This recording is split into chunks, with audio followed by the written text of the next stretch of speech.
Hello, good morning, नमस्कार। सभी का स्वागत है स्पिरिचुअलिटी मैटर्स अध्यात्म की और मेरे इस चैनल पे। आई होप सब अच्छा कर रहे होंगे अपनी लाइफ में, लाइफ को एंजॉय कर रहे होंगे, गीता सत्र का आनंद ले रहे होंगे और इस गीता ज्ञान से बहुत कुछ सीख रहे होंगे। तो हमने 18वां चैप्टर श्रीमद् भगवद गीता का शुरू किया था, जिसका शीर्षक उपसंहार संन्यास की सिद्धि है। अभी तक इसमें 26 श्लोक हो चुके हैं। आज 32 तक कंप्लीट करेंगे। ठीक है, शुरू करें आज का सेशन। Let's get started. तो देखिए 27वां श्लोक।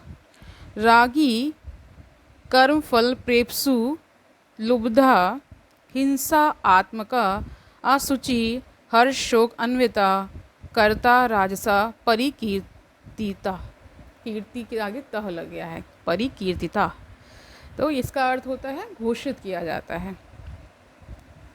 इसका अर्थ देखिए, पूरा अर्थ देखिए। जो कर्ता कर्म तथा कर्म फल के प्रति आसक्त होकर फलों का भोग करना चाहता है तथा जो लोभी, सदैव ईर्ष्यालु, अपवित्र और सुख दुख से विचलित होने वाला है, वह राजसी कहा जाता है। इसका तात्पर्य देखिए, मनुष्य सदैव किसी कार्य के प्रति या फल के प्रति इसलिए अत्यधिक आसक्त रहता है क्योंकि वह भौतिक पदार्थों, घर बार, पत्नी तथा पुत्र के प्रति अत्यधिक अनुरक्त रहता है, यानी उसके प्रति अनुराग रहता है। ये सारे जो रिश्ते हैं इनके प्रति ना, इसीलिए फिर क्या होता है, बहुत सारा मोह हो जाता है ना इन सभी रिश्तों से, अपने बच्चों से, संसार से, रिश्ते नातों से। तो फिर क्या होता है कि भगवान से उसकी फिर भगवान के प्रति जो होना चाहिए उससे वो विमुख हो जाता है ना। ऐसा व्यक्ति जीवन में ऊपर उठने की आकांक्षा नहीं रखता, वह इस संसार को यथासंभव आरामदेह बनाने में ही व्यस्त रहता है। तो आरामदेह जीवन जीता है ऐसा व्यक्ति। सामान्यतः वह अत्यंत लोभी होता है और सोचता है कि उसके द्वारा प्राप्त की गई प्रत्येक वस्तु स्थायी है और कभी कष्ट नहीं होगी, कभी नष्ट नहीं होगी, है ना।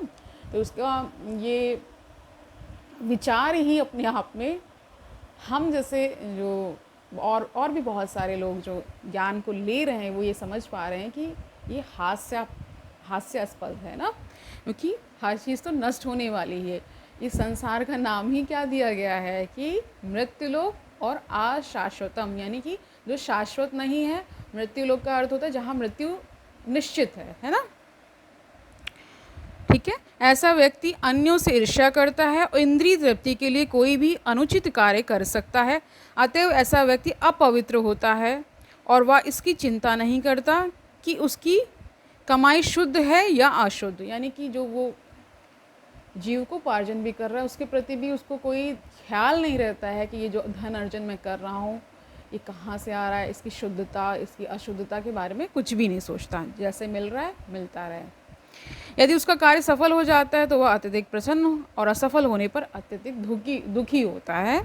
रजोगुणी करता ऐसा ही होता है। तो ये तो सामान्यतः सामान्य देखा ही जाता है। हम देखते हैं अपने आसपास, खुद के अंदर भी देखते हैं कि जैसे कुछ असफलता हाथ लगती है तो दुख होता है बहुत सारा, और थोड़ा सा सफल हो जाने पर उछलने लगते हैं, आसमान में उड़ने लगते हैं।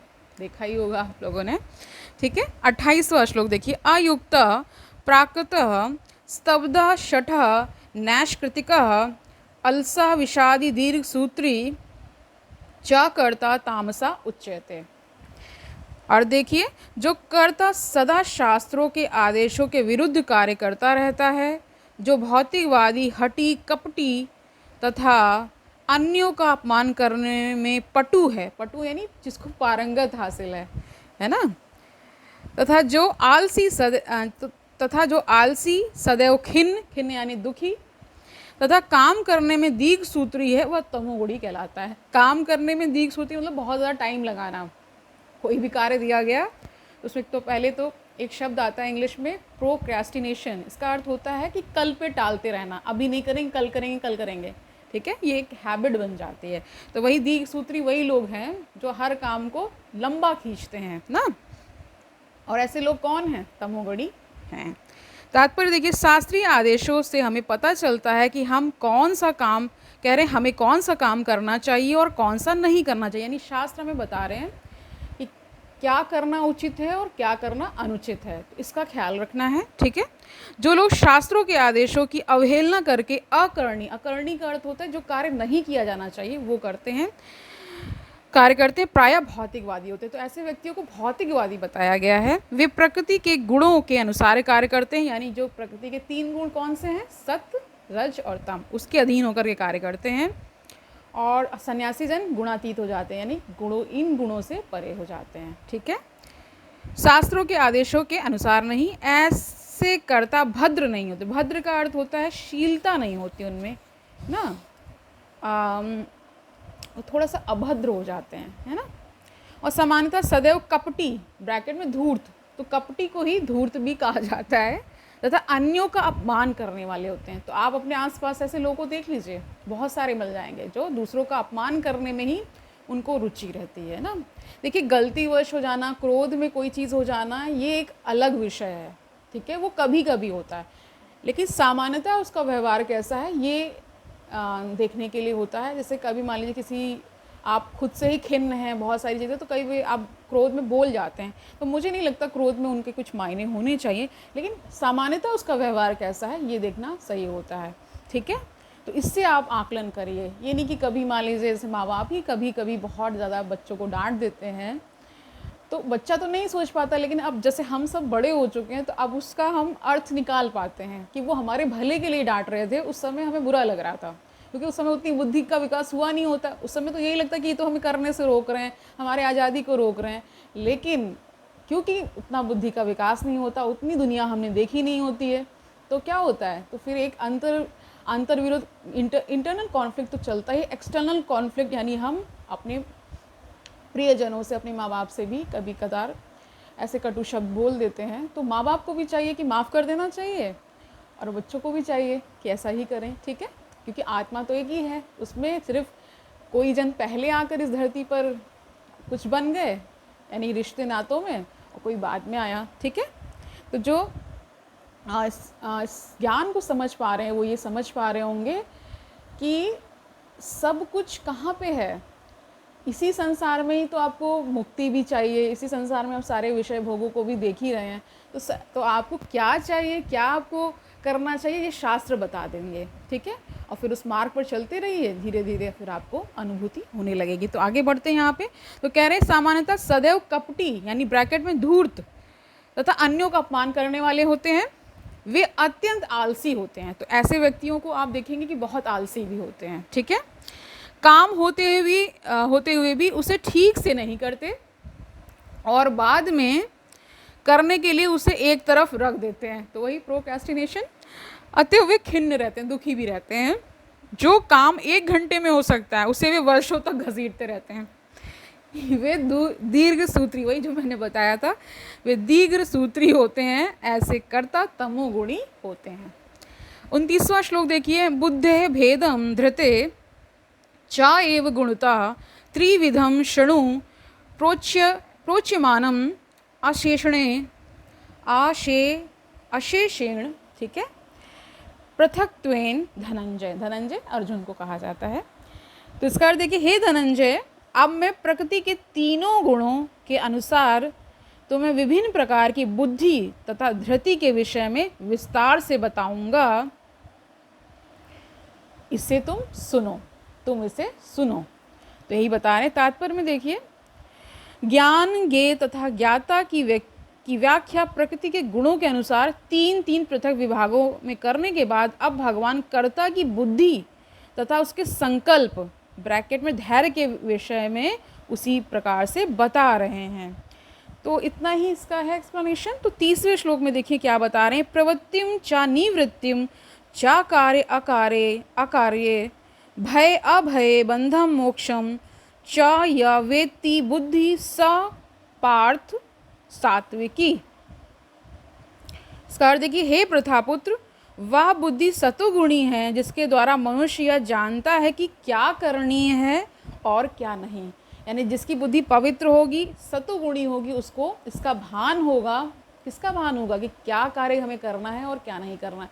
वो सदैव पाप कर्मों से बचेगा, और अगर मान लीजिए उसके द्वारा कभी पाप कर्म हो जाता है तो उसका पश्चाताप जरूर वो करता है। ठीक है। ये मैं खुद के लिए भी कह सकती हूँ कि अगर कभी मुझसे कोई गलती होती है, क्रोधवश कुछ हो गया या कुछ भी ऐसा हो गया, तो मुझे अगले 10 मिनट में तुरंत रियलाइजेशन हो जाता है और मैं उस व्यक्ति से माफ़ी किसी भी माध्यम से लिख कर, बोल कर या अपने कंडक्ट के द्वारा करने की कोशिश करती हूँ, क्योंकि मेरा ये मानना है कि क्योंकि ये मृत्युलोक है, मृत्यु कभी भी घटित हो सकती है। तो जितना जल्दी आप करेंगे, मतलब अपनी गलतियों की माफ़ी मांग लेंगे, भले ही सामने वाला ना माफ़ करे, ये उसके ऊपर है, लेकिन आप अपना जब काम कर देंगे तो आप उससे निवृत्त हो जाएंगे ना। तो कह रहे हैं कि उसको पता होता है कि क्या करनी है और क्या नहीं है, किससे डरना चाहिए और किससे नहीं, क्या बांधने वाला है और क्या मुक्ति देने वाला है, उसको ये स्पष्ट ज्ञान होता है। ठीक है। इसका तात्पर्य देखिए, शास्त्रों के निर्देशानुसार कार्य करने को या उन कर्मों को करना जिन्हें किया जाना चाहिए उस प्रवृत्ति कहते हैं। जिन कार्यों का इस तरह निर्देश नहीं होता वे नहीं किए जाने चाहिए। जो व्यक्ति शास्त्रों के निर्देशों को नहीं जानता वह कर्मों तथा उनकी प्रतिक्रिया से बंध जाता है। जो बुद्धि अच्छे बुरे का भेद बताती है वह सात्विकी है। तो ऐसी बुद्धि को भी सात्विक बताया गया है, जो अच्छे बुरे का भेद बता रही है। अगर इतना ही बुद्धि में आ जाए तो बहुत सारे पाप कर्मों से आप बच जाएंगे और इस संसार को और सुंदर बनाने में आपका योगदान निश्चित हो जाएगा। ठीक है। तो 31 देखिए, इसका केवल अर्थ गिवन है, नो एक्सप्लेनेशन, नो तात्पर्य। ठीक है। तो देखिए, यया धर्मम अधर्मम कार्यम च अकार्यम एव च अयथावत प्रजानाति बुद्धि सा पार्थ राजसी। इसका अर्थ देखिए, हे प्रथापुत्र, जो बुद्धि धर्म तथा अधर्म, करणी तथा अकरणी कर्म में भेद नहीं कर पाती वह राजसी है। यानी जो भेद नहीं कर पा रही है वो राजसी है, और राजसी से भी एक स्टेप और आगे जब गिर जाते हैं तो तामसी हो जाती है। ठीक है, समझ पा रहे होंगे। अब 32वां श्लोक देखिए, लास्ट है आज के लिए। अधर्मम धर्मम इति य मन्यते तमसा आवृत सर्व अर्थान विपरीतान च बुद्धि स पार्थ तामसी।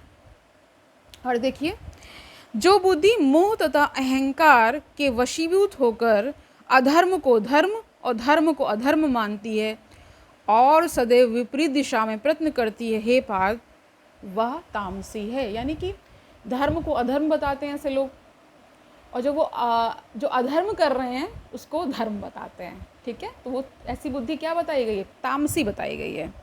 इसका तात्पर्य देखिए, तामसी बुद्धि को जिस दिशा में काम करना चाहिए उससे सदैव उल्टी दिशा में काम करती है, या उन धर्मों को स्वीकारती है जो वास्तव में धर्म नहीं है और वास्तविक धर्म को ठुकराती है। अज्ञानी मनुष्य महात्मा को सामान्य व्यक्ति मानते हैं और सामान्य व्यक्ति को महात्मा स्वीकार करते हैं।